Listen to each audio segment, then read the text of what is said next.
राजकुमार जी और तमाम उन साथियों का मैं अभिनंदन करता हूँ, धन्यवाद देता हूँ जिन्होंने इतना सुंदर प्रोग्राम आयोजित किया। मैं अपनी बात रखूं, लेकिन इजाज़त चाहूँगा कि मुझे कितना बोलना है, क्योंकि प्रोग्राम आयोजक बड़ी मेहनत करते हैं 20 दिन से, महीने भर से, और मेरा जैसा आदमी आके रिक्वेस्ट देता है कि समय मुझे भी बोलने के लिए दीजिए, जबकि उसका कोई रोल नहीं होता है उस प्रोग्राम को सफल करने के लिए, और चिट देकर उस प्रोग्राम में आधे घंटे तक उस प्रोग्राम को बात तो बाबा साहब पे करनी थी और कर जाता है किसी और को। तो ऐसे में हमारे प्रोग्राम ज़्यादातर असफल होते हैं, और ऐसे प्रोग्राम जब असफल होते हैं तो हमारी पब्लिक आइंदा आने से इनकार करती रहती है और लोग अम्बेडकर जयंती पर भी नहीं आते। इसका मुख्य कारण ये है कि हमारे वक्ता आकर्षक वक्ता नहीं है। हमारे वक्ताओं में की वाणी में वो जोश या वो विचार, वो साहित्य या वो नॉलेज नहीं होता जो जनता को बार बार आकर्षित करता है। इसलिए हमारे ज़्यादातर प्रोग्राम असफल होते हैं।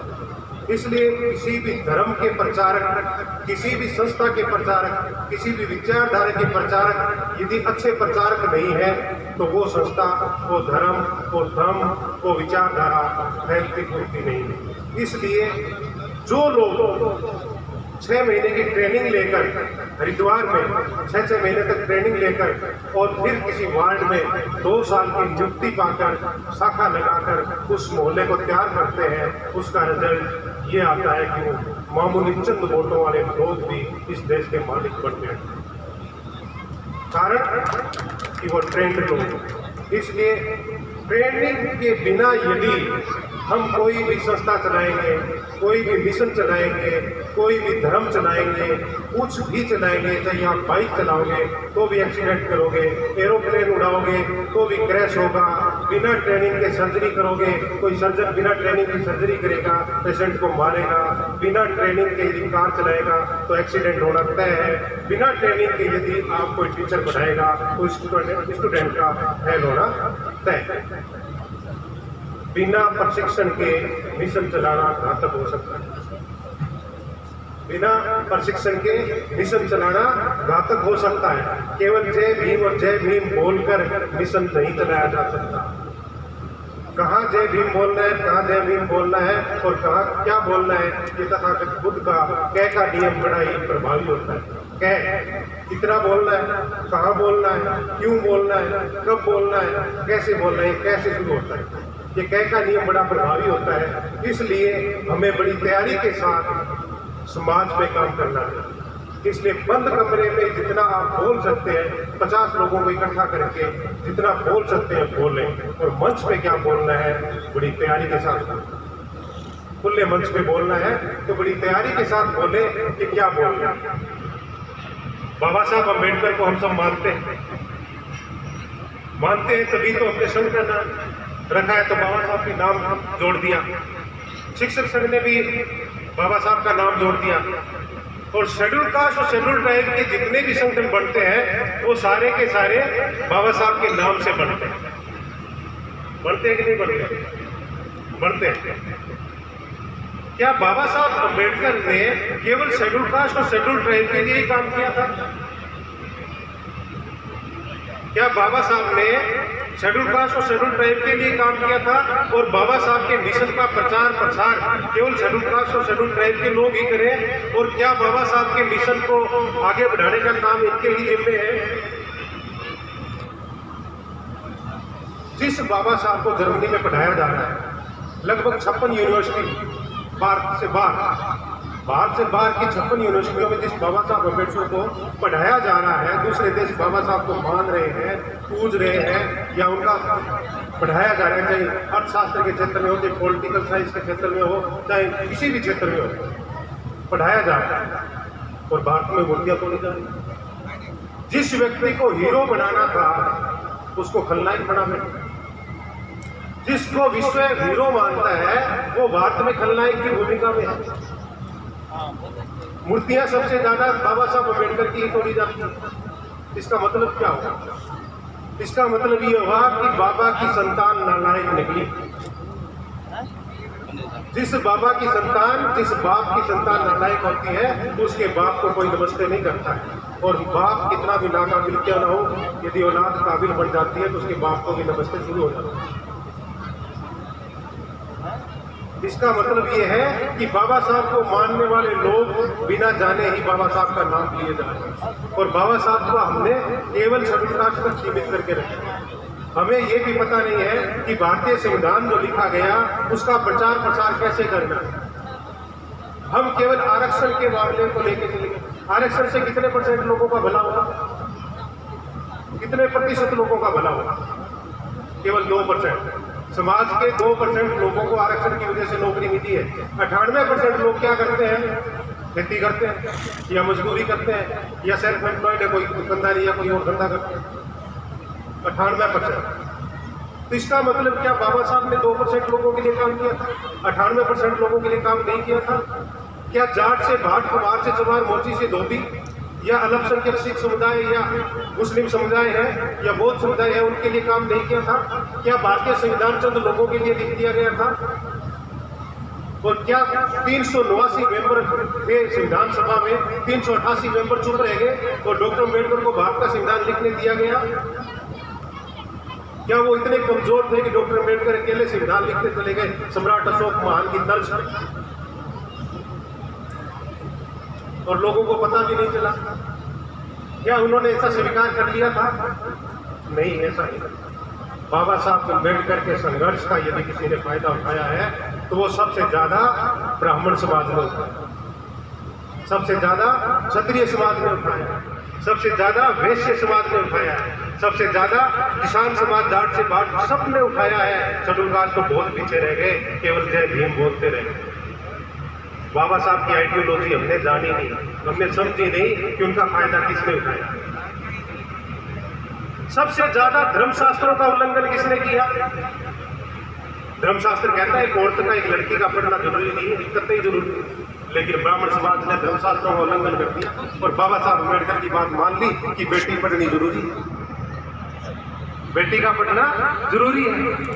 जिस धर्मशास्त्रों में विधवा होने पर सफेद साड़ी पहनाकर अलग बिठा दिया जाता था, घर में जब कोई अच्छा काम होता था, ब्याह शादी होती थी, तो वो विधवा औरत ब्याह शादी के जो कार्यक्रम, शुभ कार्य, उनमें भाग नहीं ले सकती थी, अलग बिठाया जाता था, अलग रखा जाता था।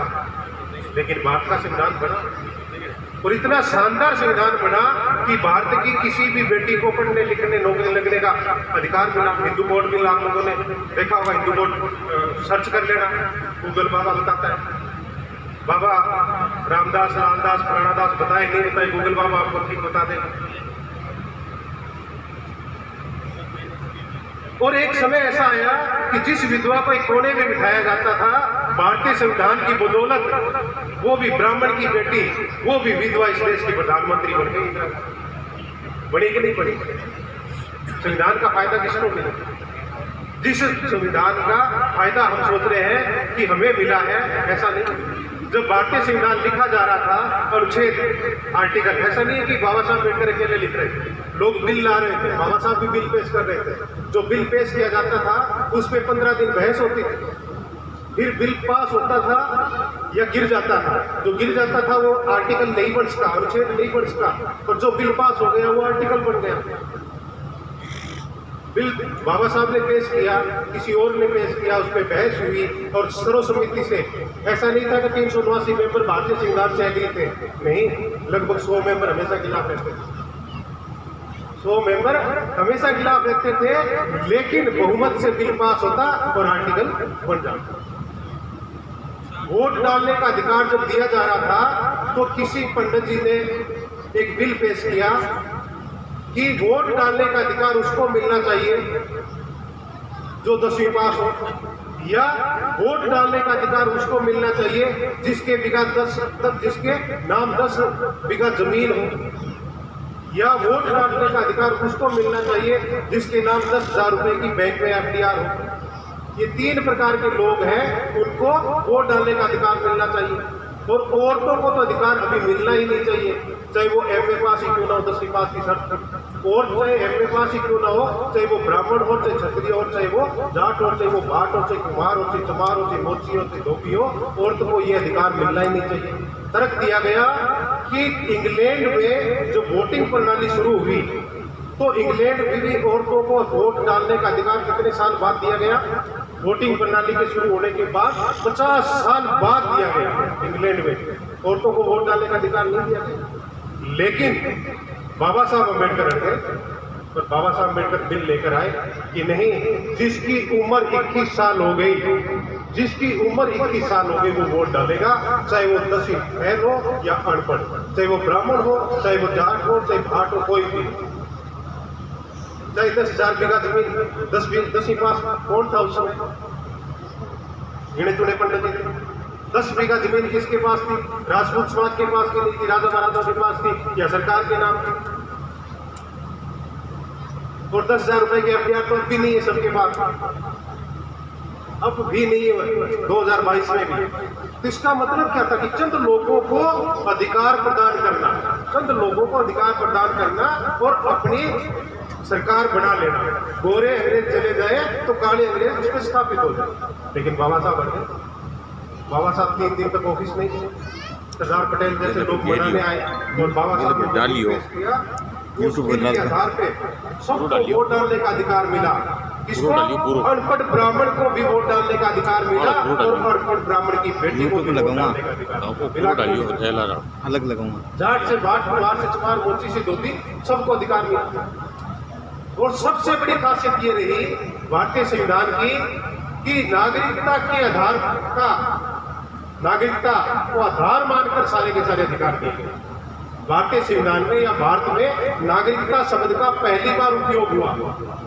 कोई भी अधिकार इसलिए नहीं दिया जा सकता कि वो गरीब है, कोई भी अधिकार इसलिए नहीं दिया जा सकता कि फलाना आदमी जाति से भिन्न है, बल्कि सिटीजनशिप, केवल नागरिकता, भारत का नागरिक होना ही काफी है कि उसको सारे अधिकार मिलेंगे। स्कूल जाने के, नौकरी लगने के, पढ़ने लिखने के, चुनाव लड़ने के, जमीन रखने के, जमीन जायदाद रखने के, संपत्ति अपने नाम रखने के, ये सारे अधिकार केवल नागरिक होना चाहिए।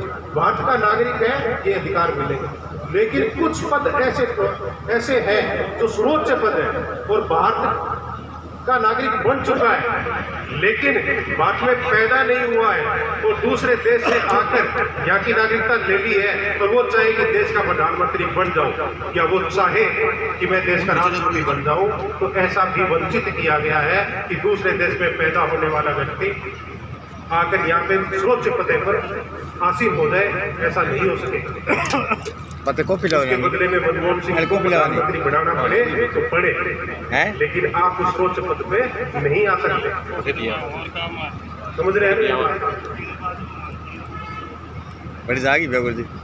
तो भारतीय संविधान कोई मामूली ऐसे ही लिख दिया गया, ऐसा नहीं। बहुत दिन रात लिखने वाले बीपी के पेशेंट हो गए बाबा साहब में। लोगों ने अनेकों प्रकार के बिल लाए जो आर्टिकल पढ़ने में शायद सिद्ध नहीं हुए, लेकिन बाबा साहब ने अल्पसंख्यक किसे कहते हैं? जिनकी जनसंख्या थोड़ी सी हो। अल्पसंख्यक किसे कहते हैं? जिनकी जनसंख्या थोड़ी सी हो। जैसे ब्राह्मण समाज की जनसंख्या भारत में 3% है, क्या भारत में ब्राह्मण अल्पसंख्यक है? अल्पसंख्यक किसको कहा जाता है? मुस्लिम, सिख, बौद्ध, ईसाई, जैन, इन्हीं को कहा जाता है ना।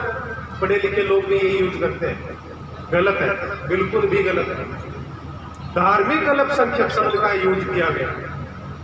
धार्मिक अल्पसंख्यक भारतीय संविधान में धार्मिक धर्म की वजह से अल्पसंख्यक, जिनका धर्म की जनसंख्या कम हो सकती है, धार्मिक जनसंख्या में 7%, 8% जनसंख्या किसी की यदि मुस्लिम समाज की है और किसी की 3% है, तो अल्पसंख्यक कौन हुआ? ये भय पैदा करने, शब्दों को काट चाट कर पेश करने की कला यदि किसी में थी, जिसको बोलने की क्षमता दिन में है, अच्छे प्रचारक हैं, 6 महीने की ट्रेनिंग लेकर आते हैं, समाज में काम करते हैं, शाखा लगाते हैं, उन्होंने शब्दों के खेल से हमें बहुत मानसिक रूप से कमजोर किया। जिसको बोलना आता है वो प्रधानमंत्री बन जाता है, जिसको बोलना आता है वो प्रधानमंत्री बन जाता है और जिसको बोलना नहीं आता वो पप्पू ही रह जाता है। तो हमें क्या है, अच्छे प्रचारकों की जरूरत है, अच्छे बोलने वाले वक्ताओं की जरूरत है, शाखा लगाने वालों की जरूरत है, कैडर लगाने वालों की जरूरत है। यदि कैडर नहीं लगाए, शाखा नहीं लगाई, तो आने वाला भविष्य क्या होगा। आज आपको लग रहा है, ये पढ़े लिखे लोगों की जरूरी बात इसलिए कर रहा हूँ कि हमारा फर्ज क्या बनता है। मेरे साथी डॉक्टर सुभाष जी घारू ने कहा कि एक व्यक्ति, मेरे पास एक्चुअल में 4 साल पहले 2 टीचर आए ऑफिस में कि सर हमें लोन लेना है, पॉलिसी लोन लेना है। मैं LIC में विकास अधिकारी हूँ, तो क्या सर LIC की पॉलिसी पे लोन लेना है। मैंने कहा लोन लेना है। मैंने देखा, नाम देखा कि मेरे रेखा राम जी ने भेजा है, कोई बात नहीं, हाल नाम देखा, नाम देख के मैंने सरनेम देखा, सरनेम देख के मैंने देखा ये तो शेड्यूल कास्ट के बंदे हैं। मैंने कहा पहले लोन लिया था वो चुकता कर दिया क्या आपने? कि नहीं सर हमने तो लोन लिया ही नहीं।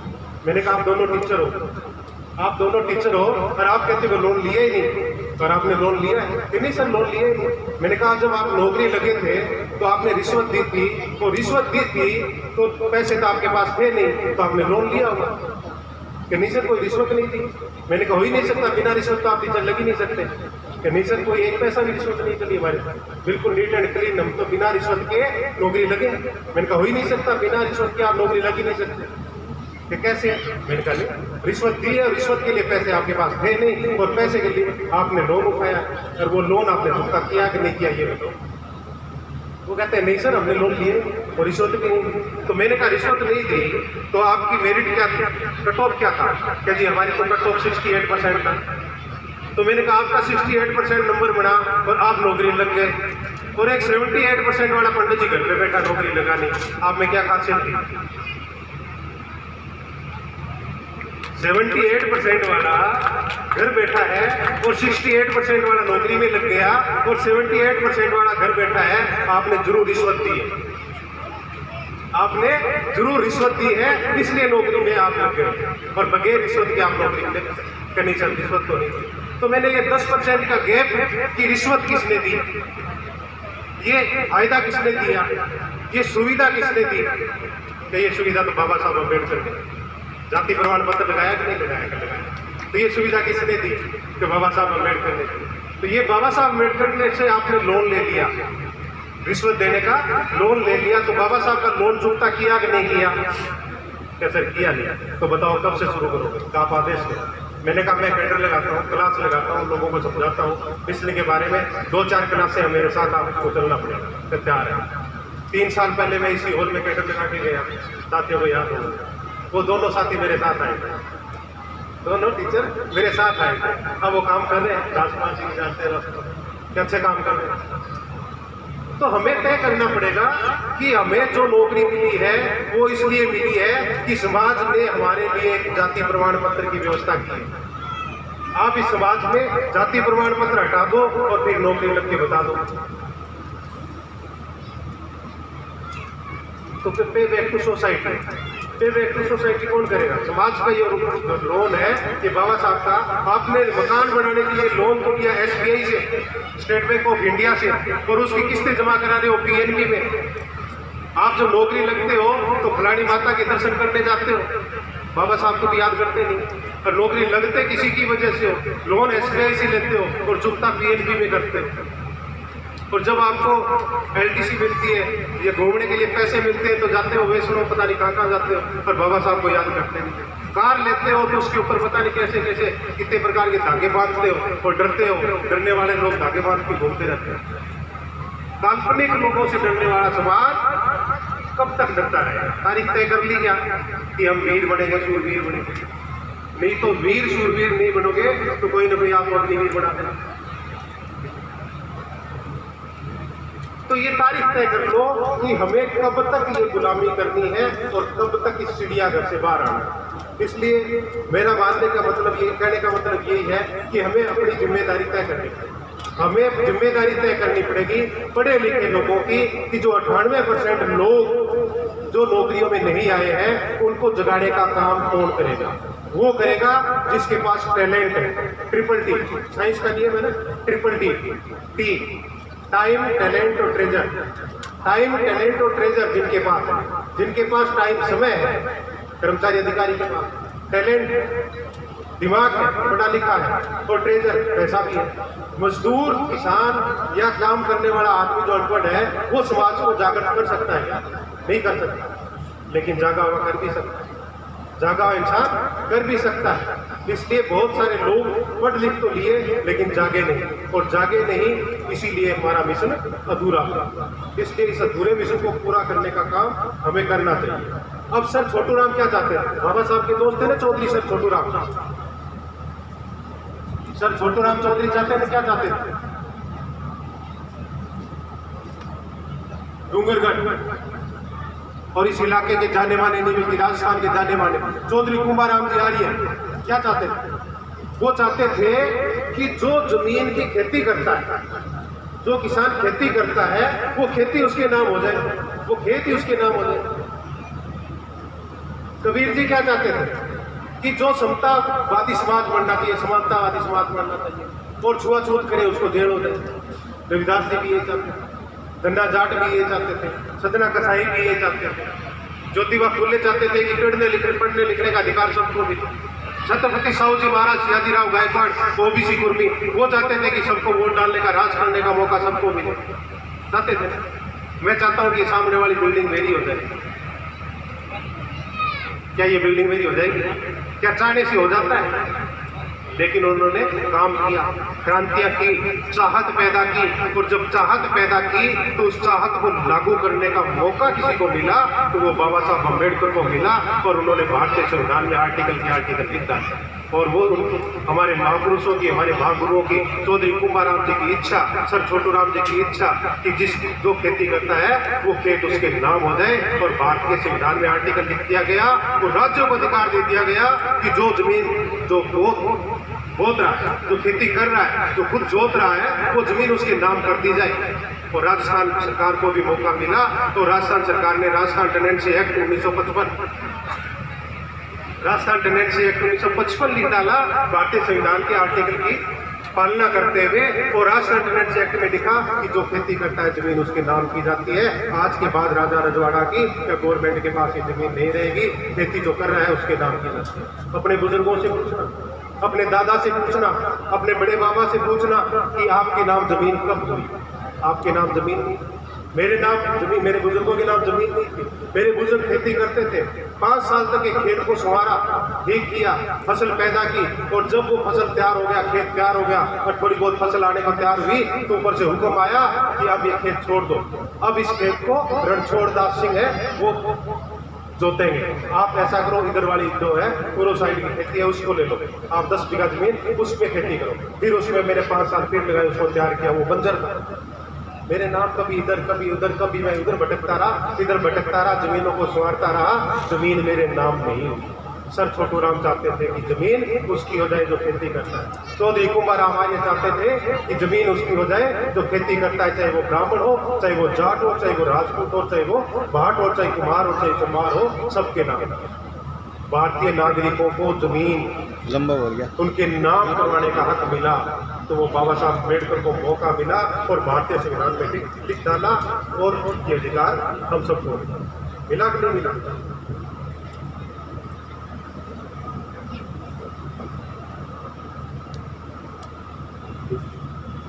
दूसरा,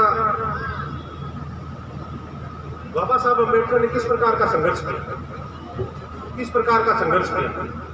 अभी थोड़ी देर पहले दिलीप कुमार जी वीडियो साहब अभी प्रमोट हुए हैं आपके रतनगढ़ से, हम बैठे थे अभी बात कर रहे थे कि ये जो स्टैंड है ये इधर पड़ा था, और मेरे साथी ने वहां से उठा के नीचे उतारा, नीचे उतार के फिर उसको यहाँ लेके आए और यहाँ रख दिया ऊपर।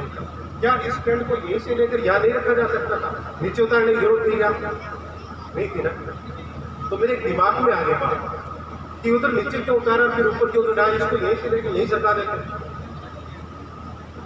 बाबा साहब ने जो संघर्ष किया, और जो किसानों को और ब्राह्मण की बेटी को, चाहे बढ़िया की बेटी को, और बढ़िया जो आज दुकानदारी कर रहा है, अर्थशास्त्री कर रहा है, बाबा साहब सबसे बड़े अर्थशास्त्री माने गए।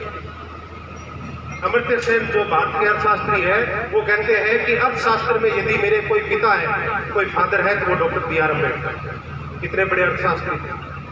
बाबा साहब अमेरिका कोलंबिया यूनिवर्सिटी में पढ़ने गए, किस सब्जेक्ट में एमए करने के लिए गए थे? अर्थशास्त्र, इकोनॉमिक्स। उनका फायदा किसने उठाया? रिजर्व बैंक ऑफ इंडिया की स्थापना किसके आधार पे की गई? प्रॉब्लम ऑफ द रूपी, रुपए की समस्या, उस किताब के आधार पे, उस पुस्तक के आधार पे की गई। वो किताब किसने लिखी? बाबा साहब अम्बेडकर। बाबा साहब ने क्या किया?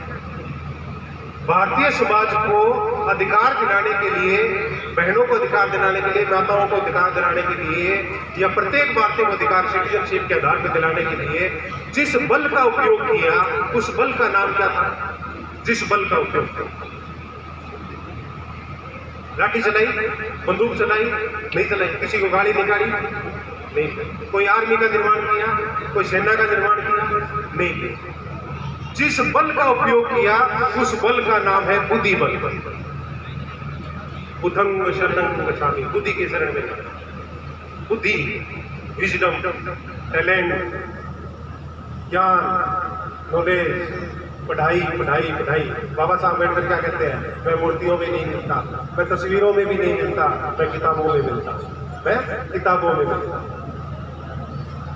तो बाबा साहब ने जिस बल का उपयोग किया, उस बल का नाम है बुद्धि बल। इसलिए हमने क्या है, हमने बुद्धि बल का उपयोग नहीं किया, और किसी ने बुद्धि बल का उपयोग कर लिया तो 3% वाला भी राजा बन सकता है, 3% वाला भी गांव का सरपंच बन सकता है, बढ़ सकता है। तो बुद्धि बल का उपयोग यदि नहीं किया तो घाटा हो सकता है। अब मैं मेरी अंतिम बात कह के अपना स्थान ग्रहण करूंगा।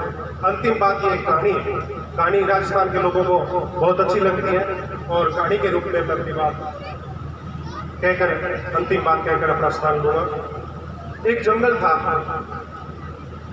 और इस कहानी का निर्माण किया है वो बहुत ही इंटेलिजेंट व्यक्ति है, जो डॉक्टर थे, पैसे से वेटरनरी सर्जन थे, और नौकरी छोड़कर बौद्ध भिक्षु बन गए, डॉक्टर करुणा सिंह जी राउत। उन्होंने इस कहानी का निर्माण किया।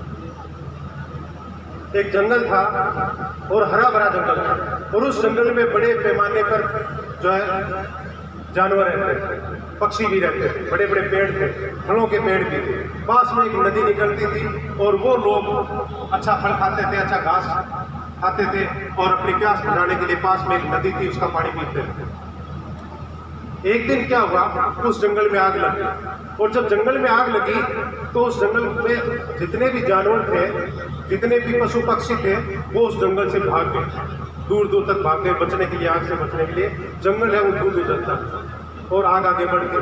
लेकिन एक चिड़िया ने देखा कि सारे के सारे भाग गए। जब जंगल हरा भरा था, और इसमें पेड़ पौधे लगे हुए थे, फल भी लगे हुए थे, हम सारे मजे से रह रहे थे, फल खा रहे थे, घास खा रहे थे, पास में नदी है, यहाँ भी अपन प्यास बुझा लेते थे, पानी पीते थे, और ये सारे लोग भाग गए। बेचारा जंगल जल रहा है, इसको कोई संभालने वाला भी नहीं है।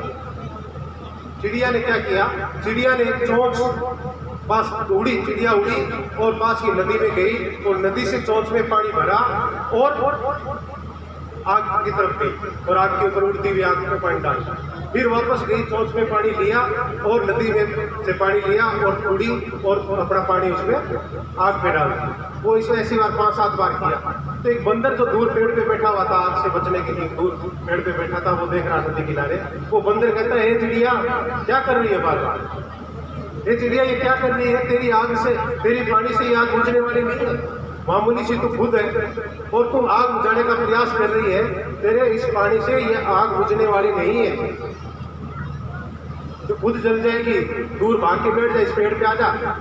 उस बंदर ने ये बात की। उस चिड़िया ने बंदर को जवाब दिया कि हे बंदर, जब हरा भरा था तब तूने भी इस जंगल के मजे लिए, मैंने भी इसके मजे लिए, सबने मजे लिए, और जब अब जंगल दुविधा में है, जब जंगल जल रहा है, खत्म हो रहा है, तो तू अब दूर जाके बैठ गया। लेकिन याद रखना, एक दिन इस जंगल का इतिहास लिखा जाएगा, और जब जंगल का इतिहास लिखा जाएगा तो इसमें एक लिस्ट तैयार की जाएगी, इसको जंगल को बचाने वाले कौन कौन थे, और जंगल को छोड़कर भागने वाले गद्दार कौन कौन थे। जब नाम लिखा जाएगा और सूची बनेगी, लिस्ट बनेगी, तो मेरा नाम उस सूची में आएगा। इस जंगल को बचाने में मैं भी प्रयासरत थी, और तेरा सब नाम इस गद्दारों की सूची में लिखा जाएगा। ये बात एक हाथी सुन रहा था, ये बात एक हाथी सुन रहा था। हाथी ने देखा चिड़िया है तो छोटी, लेकिन बात बड़ी कर दी।